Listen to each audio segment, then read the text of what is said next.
and then yeah, and then of course what's next? So that people can look forward to your next restaurant.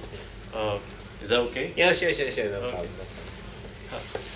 Hi, welcome to the National Credit Stories online news. So Hyatt and Robin Steinberg again, and today Moses Lim is going to share with us some of his secret ingredients that he has for his secret diet. And for those who wish to lose weight, that's something that you probably would like to pay attention to. And also, what's next for Moses? Hi, Mr. Moses Lim. Hello, hi. Welcome back. Mm. Could you tell us what kind of ingredients do you usually use, for your daily diet? Well, there's something very interesting. It works on me. I really don't know whether it works on other people, but I noticed that when I kind of share with most of my friends, and it works with them. A very simple thing. We still have the 3 meals every day, and always believe that go on diet without eating nothing to slim down is totally a wrong idea.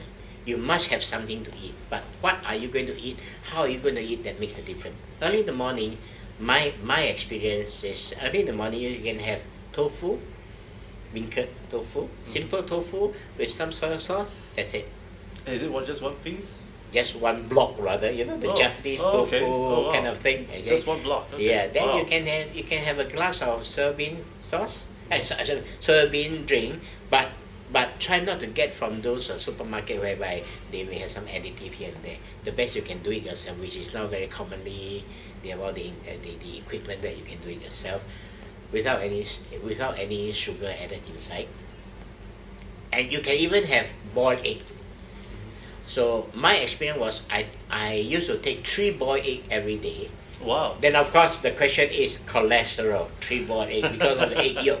But if you have that worry, then you can have 3 boiled egg white with 1 egg yolk. That won't make much of a difference.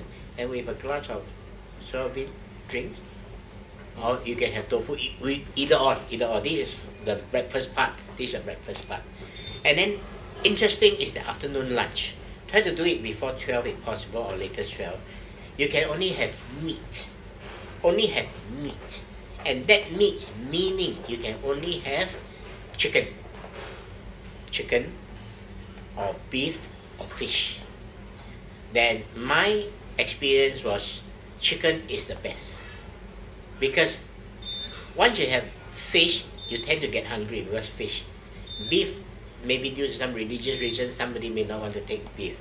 So chicken is good for everybody. But when you take chicken, try to have not the deep fried chicken, is the boiled kind of, the 白切鸡, 板烧鸡 chicken without the skin. And then you can have soy sauce to make it more saltish, but never ever put down sesame oil and pepper. No cucumber, no tomato, nothing, just that plain chicken. Oh wow. So this is called the meat diet. And you can eat as much as you can. So my experience was half of the chicken every meal, or 1 spring chicken every meal. But the challenging part is dinner time. Dinner time, try to do it before 7. You can only have cucumber or tomato. This is challenging. This is always the problem that many of us are unable to take it. And it took me a very strong determination to follow this, and then the result is there. Because you have the solid piece of meat in the afternoon lunch, so you are able to sustain yourself and you won't feel hungry till the next morning. That is why if you have cucumber or you have tomato, then it balances up your nutrition. Okay. Somebody taught me this method, that is the 3 days weight loss schedule. That is what I told you, the 3 days.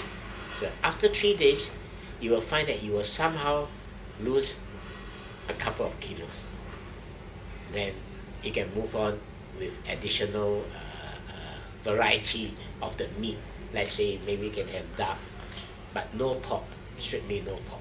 So it's either fish, chicken, beef, or duck. And my belief is the best is either fish or chicken. But if you think that fish, you will feel hungry, then chicken is always the best. So, but what about oysters and prawns? There's no way of doing that. There's no way. But that doesn't mean that you will live a miserable life throughout the next half of your lifetime. No. Meaning that you want to bring down your weight. Okay. So after you bring down to a certain number of weight that you are happy with it, then you can go back to what I'm doing now. You go back to enjoying your seafood, enjoying your whatever, suckling pig, beef steak. You can still do that. Then when you do that, you will tend to bounce up the weight again. Then you can come back to that diet schedule. That's why like we Chinese New Year, you're bound to eat a lot. Food festival, you're bound to eat a lot. So you can't tell people, say, sorry, I'm not eating, I have to follow this strictly, this meal. Then how are you going to do food critique? How are you going to do food judging? How are you going to conduct your vomito? You still have to go it. But then again, when you are back and you have no commitment, you strictly follow this schedule, you're sure to bring it down again. And the most interesting part is that once you bring down your weight, I have tested this myself for one solid 12 months. My weight didn't bounce back at all. So it's a matter of within maybe 3 to 5 kilos difference. Because when you eat more, you tend to go up. But it will definitely bring it down. So now I'm very confident, even if I have a very strong, heavy meals, especially during the food festival or food judging period. But I know that when this is over, I just come back to my old schedule. It's back to normal again. Are you still targeting to lose more weight? Yeah, I intend to. So next target now? I hope to go down to as much as 70 kilos if I can. Wow. I still got another 15 to go. Oh. Congratulations. I look forward to the day you hit it, and we shall go out for a steamboat or something. Thank you. And what's next for you, Mr. Lim?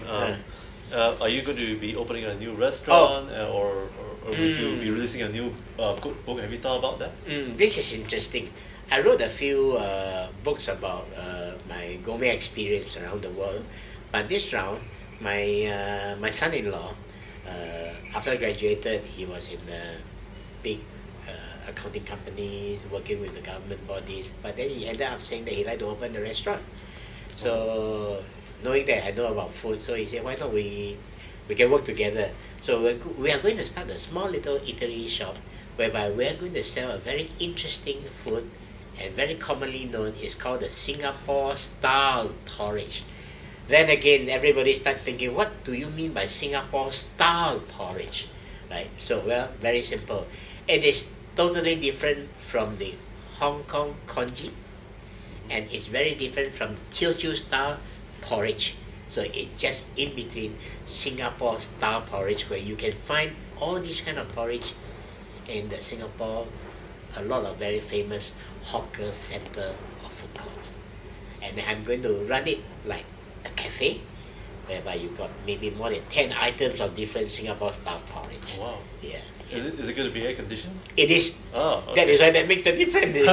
So enjoying the hot steam porridge, but in a nice cooling ambience. So it's going to be a cafe. Yeah. So folks, please do come by to Singapore and visit Moses Lim's new cafe coming up pretty soon in a couple of months. Click on my website. Yes, and go to his website, Moses Lim's website, and that is www.moseslim.com. Yes. And here at the National Quiz Choice, thank you for joining me for a good time with Moses Lim and myself at Hyatt. And please don't forget to join us again in the next column, Hyatt at the National Quiz Choice Online News. I'm Robin Steinberg. Have a good week ahead. Thank you. Mr. Lim. I hope you got what you want. Yes, it's